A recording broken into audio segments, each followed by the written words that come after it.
अध्यक्ष महोदय, अतिशय महत्त्वाचा आणि तेवढाच संवेदनशील विषय आहे. महाराष्ट्राची कुलस्वामिनी आई तुळजाभवानीच्या तुळजापूर संबंधित मला 3 मुद्दे सांगायचे आहेत आणि एक प्रश्न विचारायचा आहे.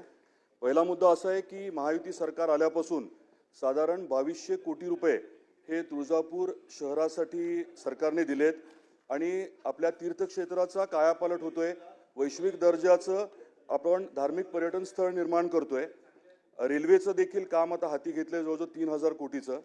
आणि अशा परिस्थितीमध्ये काही विरोधक एकत्रित येऊन षड्यंत्र रचून तुळजापूरची बदनामी करतायत. तुळजापूरमध्ये ड्रग्सच्या बाबतीमध्ये काही तक्रारी माझ्याकडे दिल्या होत्या. हा दुसरा मुद्दा. त्या अनुषंगाने माहिती घेऊन मी संबंधित जे SP आहेत त्यांना माहिती दिली होती आणि काही कारवाई झाली.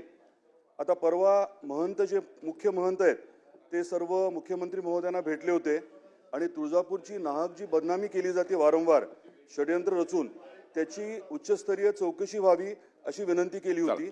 त्याच्यामध्ये जास्त म्हणावं तसं अजून काही कारवाई झालेली नाहीये. तर माझी विनंती आहे की उच्चस्तरीय समिती गठीत करावी आणि कार्यकाळ त्यांना ठरवून देऊन चौकशी व्हावी ही माझी विनंती. हा माझा प्रश्न आहे. मंत्री महोदय.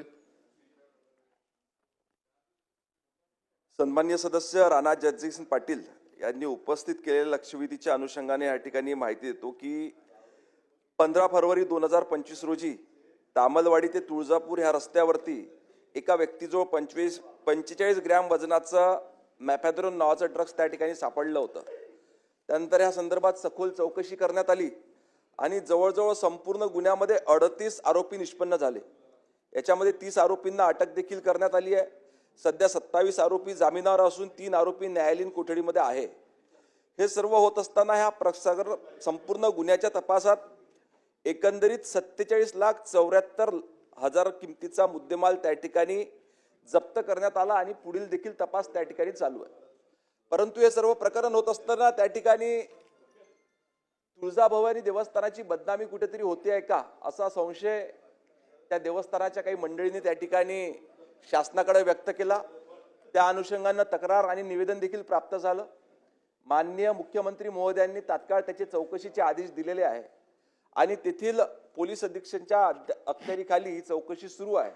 लवकरच त्याचा अहवाल प्राप्त करून याच्यामध्ये जे कोणी गुन्हेगार असतील त्यांच्यावर कारवाई करण्यात येईल.